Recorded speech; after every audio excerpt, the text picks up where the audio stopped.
What's up, everybody? This is your boy Trayvon here with Talk TV, and today I'm going to do a full review on a fragrance from the house of Lattafa. This particular fragrance from the house of Lattafa is pretty nice, but it does have a little bit of a complex factor to it due to a couple of notes that's inside of it that throws it off a little bit, just a little bit, but nonetheless, it's a great fragrance. But without further ado, let's just jump into it.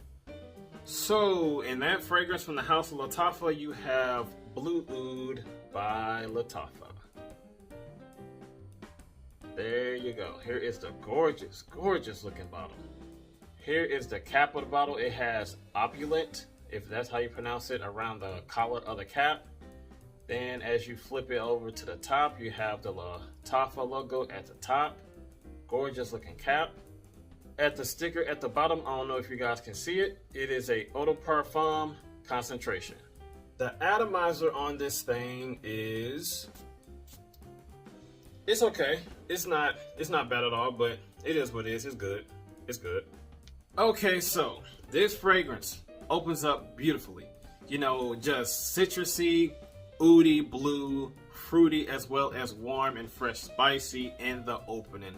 That is very authentic smelling, that isn't cheap smelling, isn't synthetic smelling. It just puts you in a mindset of just a dark, rich, oudy, yet blue, fruity scent with some great citruses in the top.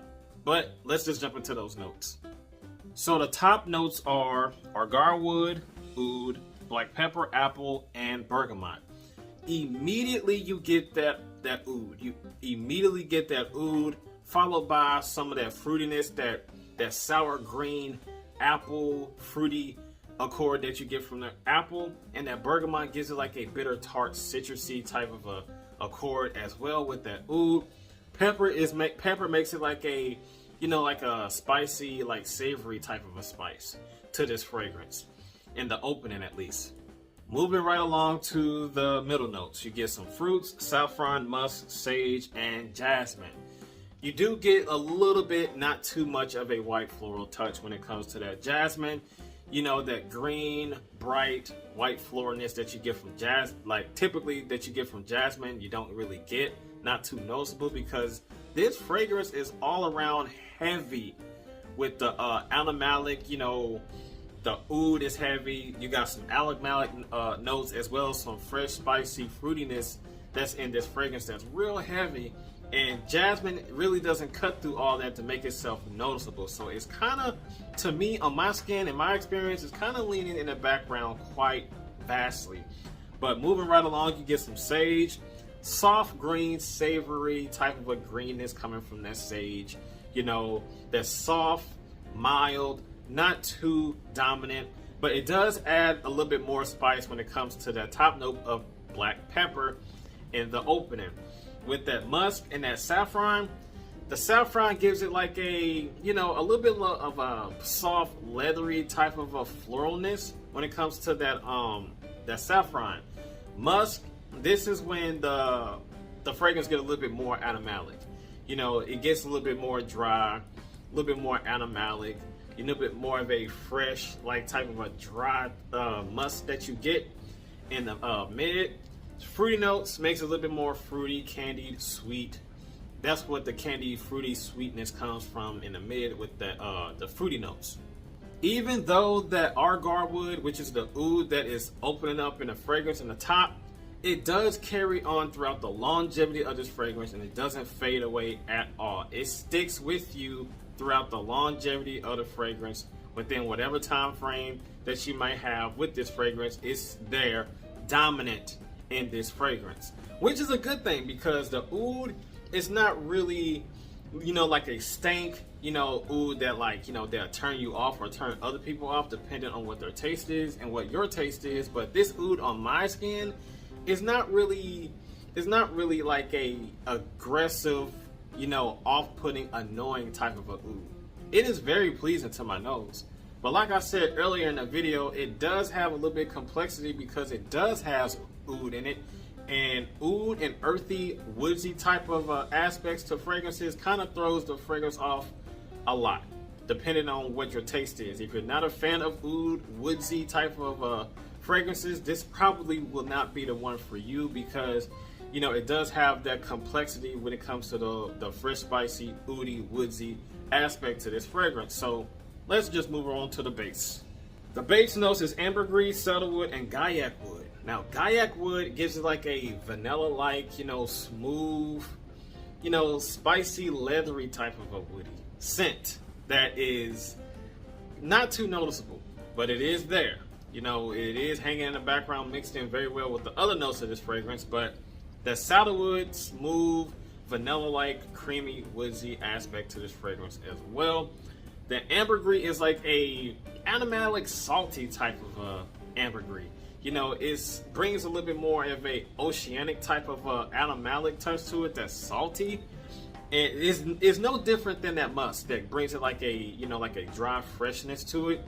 But the ambergris is like a sea salty type of animalic note that brings a little bit more of an animalic touch with that musk in this fragrance as well. So overall, you just get this beautiful blue, fruity, spicy scent of this fragrance that's oudy, bright, not bright, but dark, rich, and fruity blue, as well as some warm, fresh spiciness to this fragrance. This is a awesome fragrance. I had a very, very nice time wearing this, and it is very, very long lasting. So the performance you will not have issues with. So let's just get into that. So the performance on me with this bad boy was not bad at all. The projection was just fantastic, like between like an hour to an hour and a half, set close to the skin, but not too close. It didn't sit like, you know, as an intimate scent. It wasn't a skin scent. It was a nice projecting like scent bubble type of a scent that's like, you know, 2 to 3 feet. So the projection on this was pretty good, even though I oversprayed, but it was still pretty good. But the total longevity I got out of this was a good 6 to 7 hours plus. Now, it really didn't become a skin scent until after that 5-hour mark. So this thing pushes out quite nicely. You know, the performance and the oud that's in here is what makes it, gives it a little bit more depth, makes it last a little bit longer. And then it seems like, you know, all the other cores of the fragrance, that fruitiness, you know, that floralness that comes out of this fragrance is what makes this fragrance a little bit more, that pushes out beautifully in an amazing way, in a captivating way, a great captivating way. Because I got a compliment from a coworker. I walked past her and I say like a good 5 to 10 seconds of me passing her, because the wind was blowing in her direction and my sillage blew in her direction and slapped her clean in the nose, to the point where it made her ask me, "What are you wearing?" So I just told her, "Blue Oud by Lattafa." She didn't know what it was, but she really didn't care, because the only thing she cared about is how good that it smelled. And she said, "You smell so good." And obviously I said thank you. So this can give you compliments. This can garner you great compliments, because the compliment that I got, that one compliment equaled like 5 compliments, the way that she expressed how good that it smelled on me. So that's a win-win. In my opinion, this is a room filler. I just sprayed like once or twice, you know, just showing off the atomizer, and it just filled my whole entire room up. That's all I smell is this. And I've been spraying like fragrances all day long, and this one just eliminated any fragrance that I sprayed throughout the day around my house. And this is nuclear if you overspray. And I highly recommend not overspraying this, because I oversprayed thinking that it wouldn't perform that much. But I was wrong. Very, very wrong. Because this thing pushes out nicely. Seasons to wear this fragrance. I would say fall and winter time. I don't see it being pulled off in, like, you know, the summertime at all, because all that oud and that animalic type of accords that you get out of here is warm and spicy. Is not suitable for that type of season, summertime. I would say springtime when it's cooler, but never the summertime, because this will be so cloying on your skin, at least in my experience while testing it out. So this will be suited for cooler seasons, fall and wintertime most definitely.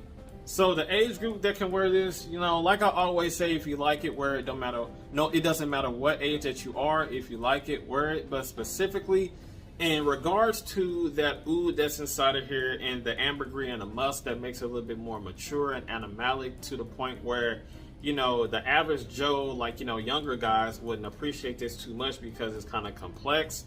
They'll probably think that it stinks, but to an experienced nose and people that is actually want to try something new, this is good for you. But I digress. I would say this is middle age on up because the complexity with that oud. But if you like it, no matter what age that you are, wear it. It doesn't matter. But specifically, again, middle age on up.